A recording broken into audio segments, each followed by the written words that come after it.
And may I ask, Vinny, since you play in a Kiss tribute band, who is your favorite? What's your favorite Kiss song to play live? Oh, that's easy. Let me go rock and roll.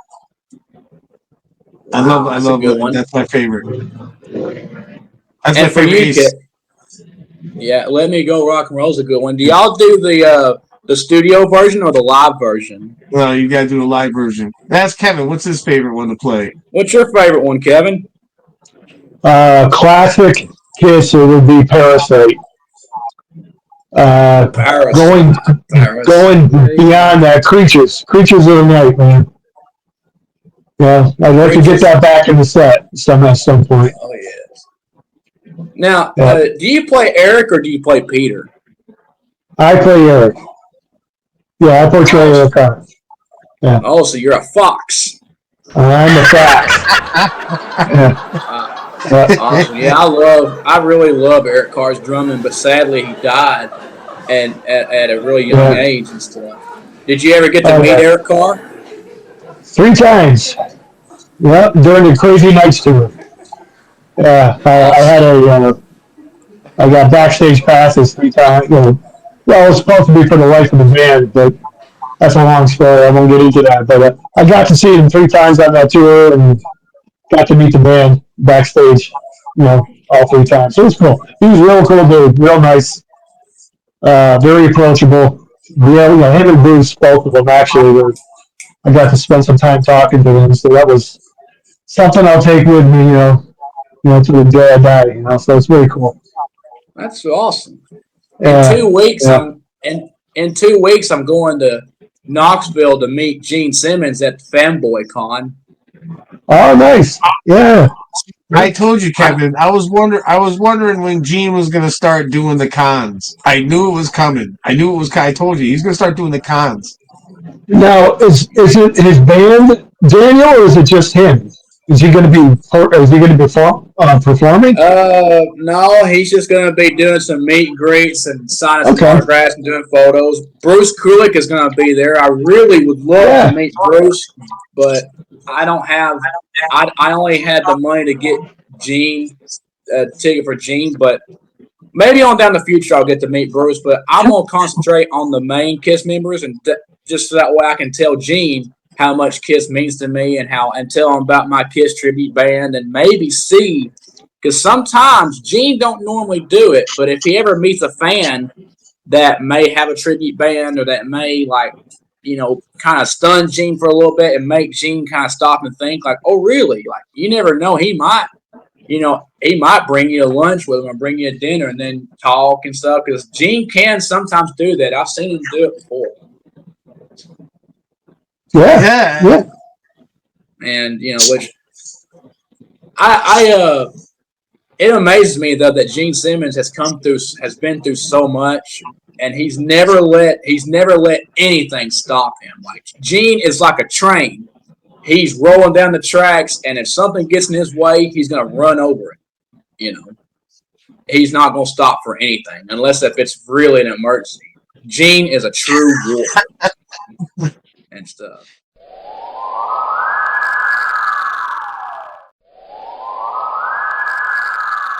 And and a question for both of you guys.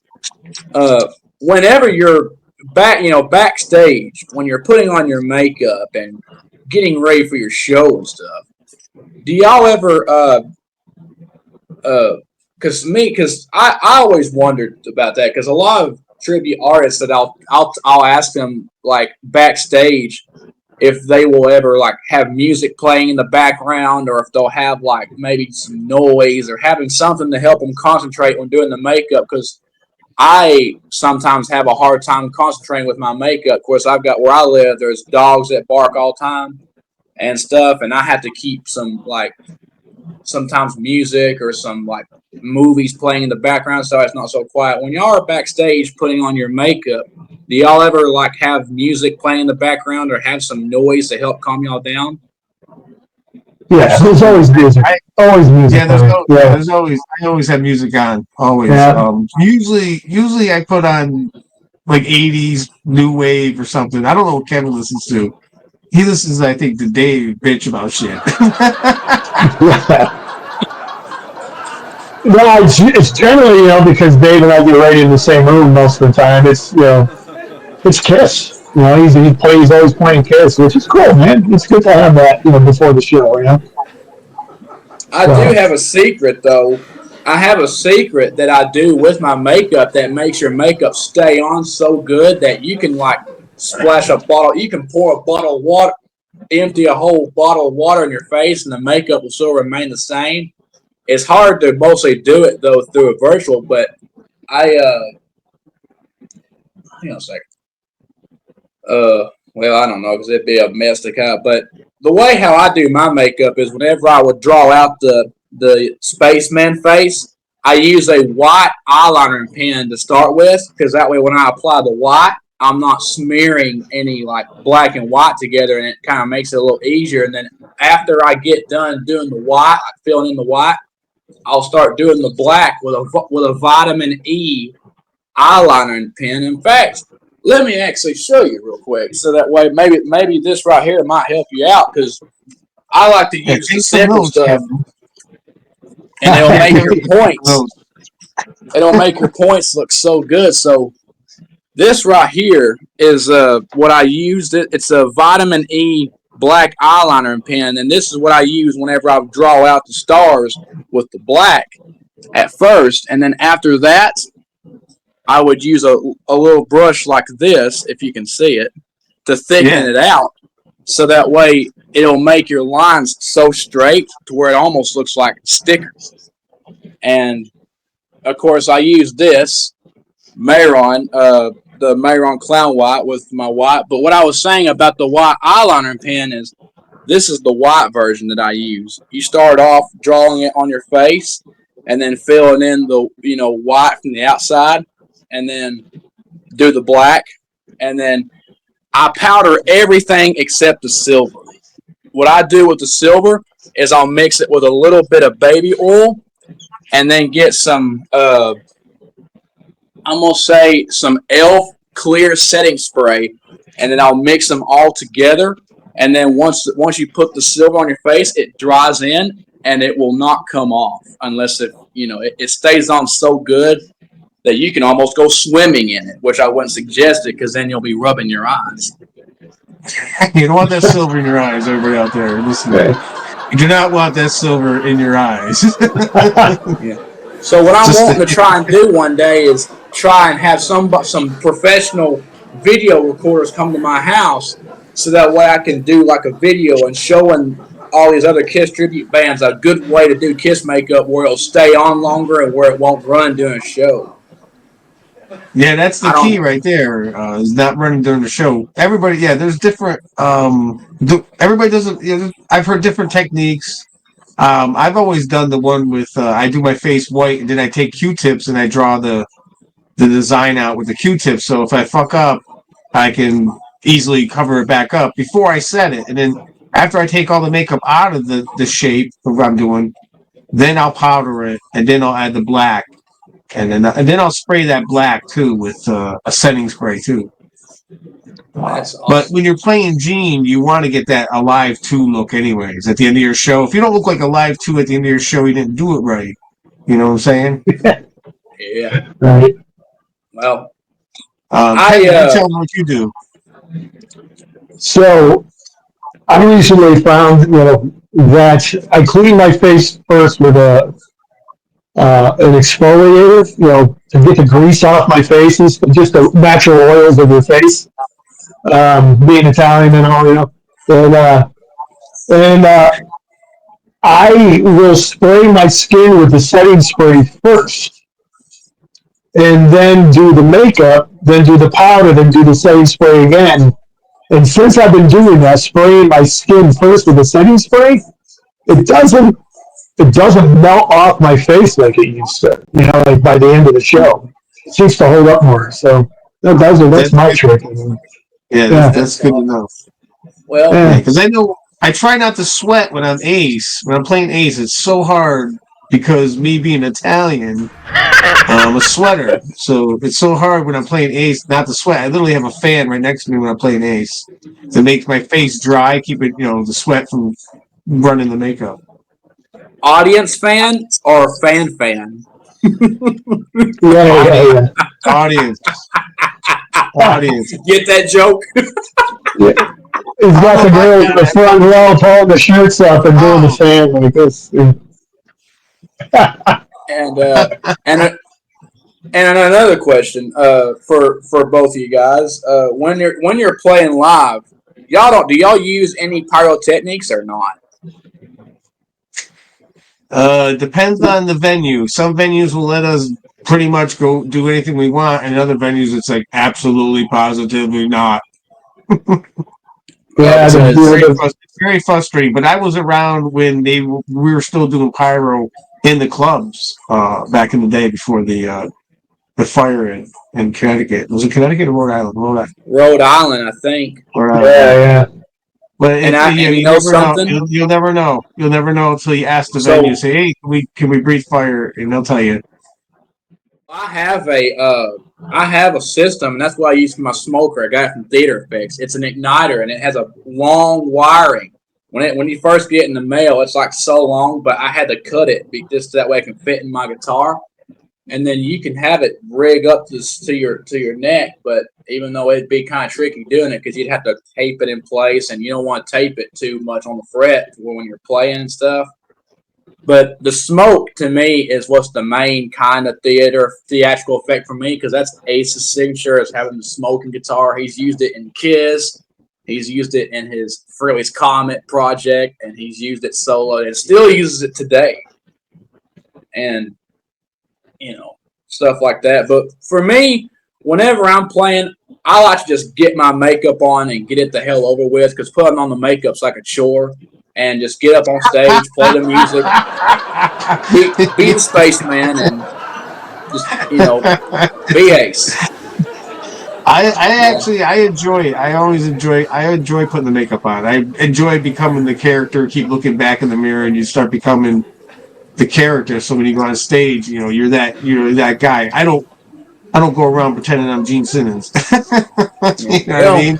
But probably because y'all get paid to do it, and you're putting it on to put on a show. Because me right now, my band's not playing very many gigs. So what I'm doing is I'm keeping myself active with music by keeping my movements and keeping my playing and keeping the spaceman musicianship active. Because if I stop just keep plugging, dude. Just keep plugging along. What you want to do is you want to become an ace hired gun where everybody wants you, where you're going to be the one they're going to come after.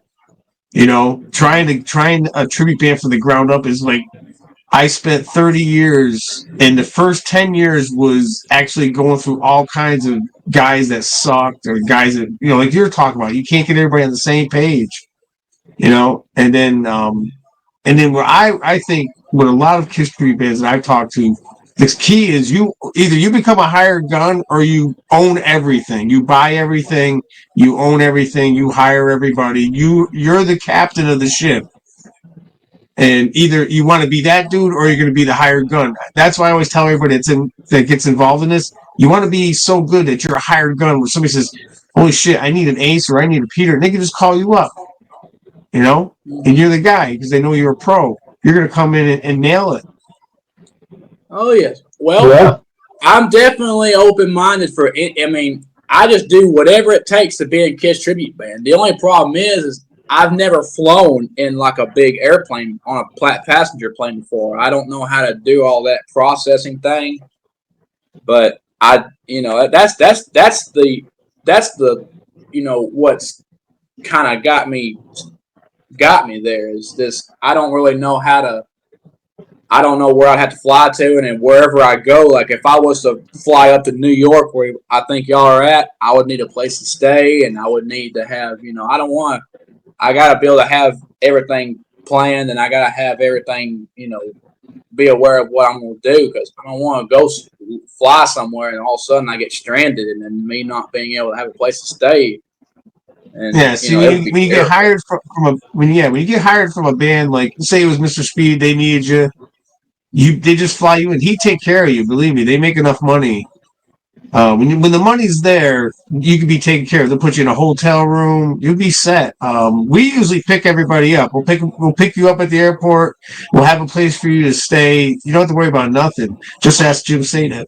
Yeah. Well, I mean, if y'all play either here in Chattanooga or Knoxville or Nashville or North Georgia or anywhere that's in the southeast area, I mean, I would definitely be more than happy to play Ace in y'all's band and stuff, and because y'all the guys in my band don't really know how to pull off Kiss as well as I do, and if I was to play with a professional Kiss tribute band like all you guys, I wouldn't have to worry about anything because y'all know what the hell you're doing. I know what the hell I'm doing. It's just like, I just gotta focus on myself.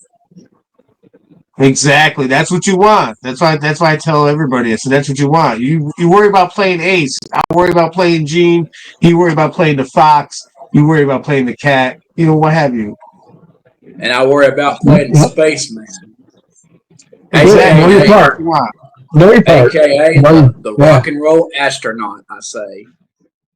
It's that I'm doing everything in the world I possibly can because it's and you know what's really cool is I've gotten a lot of kids into liking Kiss. Like there's kids around here that'll come see my band play and then come see other bands, and then I've got them into Kiss now because of them seeing me dressed as Ace and playing and stuff, and Ace is their favorite and stuff. But there's some young fans of mine who are toddler age, and of course, "I Was Made for Loving You" is their favorite Kiss song. I saw a video of them playing it and stuff, and kind of singing it along, and I surprised them with a happy birthday meet and greet in my makeup and playing "Happy Birthday" for them on my Les Paul, and it was a really good thing and stuff, and it's amazing when you have that you're a real inspiration when you have young kids becoming a fan of you and stuff. And I always say to people, when you're in a Kiss tribute band, you have to have it. No matter, even if they might not be groupies or they might be some, you'll have people of all types come up to you and wanting your picture and wanting to know who you are, because since Kiss is that band that when you see Kiss right off the bat, they're a rock and roll band. You know who they are. And when people see you as dressed up as a member of Kiss, they think you're the real deal, or they think you come awfully close, and you have to, and I even have it in my personal contract, I have to be nice to everybody. Even if I have bad days, I still cooperate the right way, because that's how you get people to love you. Because when people see you, they think. Yeah, here's a great story, and I'll lead it into Kevin. One time when Kevin was real green to this, when he first came onto the Kiss tribute scene, he had his makeup on, he was ready to go. And I said, he was like, I'm going to go get a beer. We're playing at a fair. I said, dude, don't go, because I'm telling you, you're not going to make it back for like 2 hours, because you'll never, they're going to mob you with pictures. I said, you'll never make it back. And go ahead, Kev, tell us so. Yeah. He was right. There's probably 2,000 people there, and just to go to the beer tent to grab a beer, maybe it wasn't 2 hours, but it took easily, it was a couple-minute walk uninterrupted, but it took easily a half hour to get to that beer tent. Everyone's stopping you. Then you're in the beer tent. Everyone wants pictures while you're there, and on the way back. It's really, really cool, honestly. Yeah, there's nothing like it. See, other tribute bands don't get to experience that. These guys wanting to take a picture with you, you know what I mean? They don't experience that. And I think it's a shame. But you know what I do? Ease. So when my band plays, like when we have an opening act or something, what I'll do is when I get done doing my makeup and I put on my space outfit and stuff, I will go out to the audience and for like a little bit get pictures with people.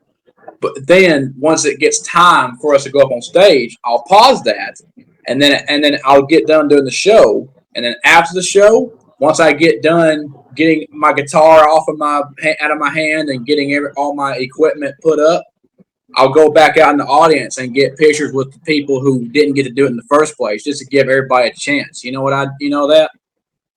Oh yeah, Absolutely. yep. Yeah, we can do Kevin that loves it. same thing. Kevin loves it. He's got to reset his camera. Yeah. Kevin, Uh, tell about your first experience in a Kiss tribute band getting the fanfare. I know you weren't used to that, right?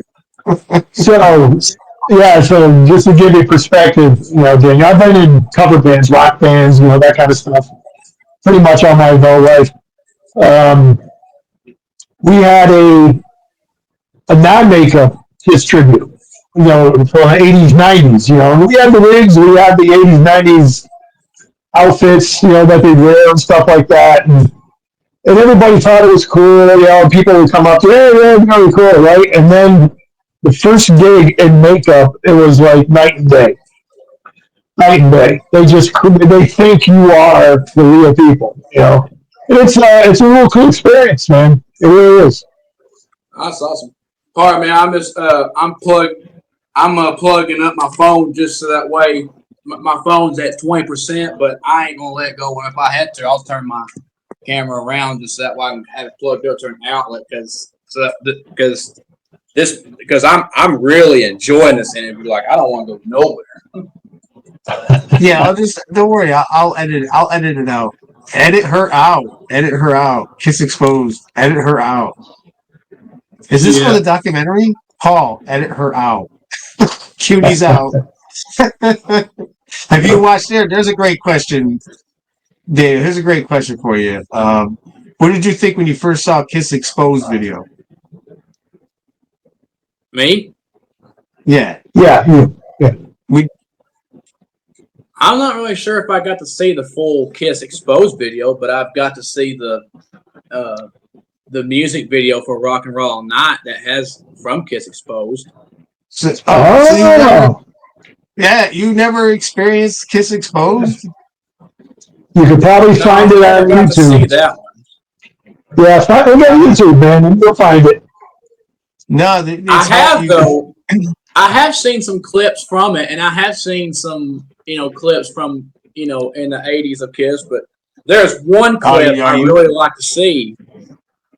There's one clip that I really like to see that I'm sure that both of y'all has seen, and it's on the music video to "Rise to It." And Paul and Gene's backstage, even though they said backstage 1975, but it ain't 1975 because Eric Carr and Bruce Kulick is there. Rise to it. Rise to it. Rise Yeah, to it.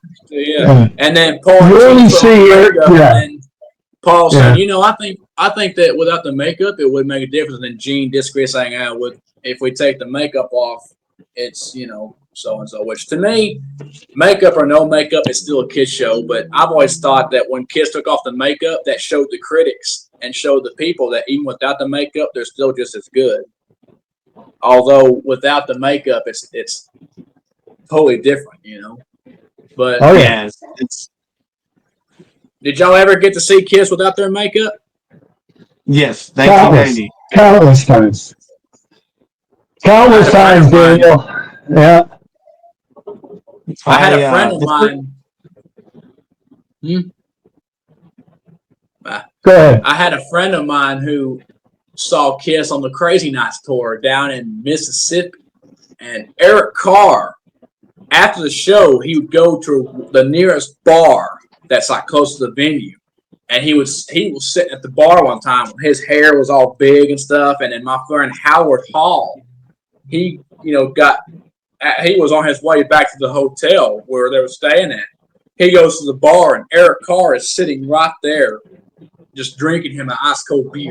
And then Howard was going to approach him for an autograph, and then of course Eric heard the footsteps, and Eric turned around, and right before my friend Howard could even speak, Eric said, "Hey man, come here, come sit down," stuff like that. And then Eric Carr, him and Eric actually, their relationship got really well. Like Eric Carr, said, "You already know who I am and stuff, and I'm a member of Kiss and stuff. Tell me about yourself." And then Howard said, "Well, my name's Howard Hall, and I'm from here in Mississippi." And Eric's like, "Oh, that's so cool, man. Did you enjoy the show?" And then he's like, "Yeah." And Eric Carr was a really nice guy. Yeah, he was. I never got to meet him. I never met him. But I remember When the I met reunion. Ace, at Creatures Fest, of course, I met him twice. But the first time I met him, he didn't really speak much to me. But I knew he wasn't doing it to be rude. He was exhausted, and he's a 70-year-old man that had to fly from New Jersey to Nashville and had a really busy schedule and played a show, and then had to go to the backstage and then had to sign some autographs. I knew that Ace was exhausted, but Ace said to me, "Good job with the costume and the makeup." I said, "Thank you, Ace." And then Ace shook my hand and said, "Rock and roll." Ace has it so hard. I wish I had it that hard. I wish I got to go get flown into places and get to do meet and greets. Kevin gets to do that because Kevin's part of the Comic Cons and his comic book. He's famous in the con world.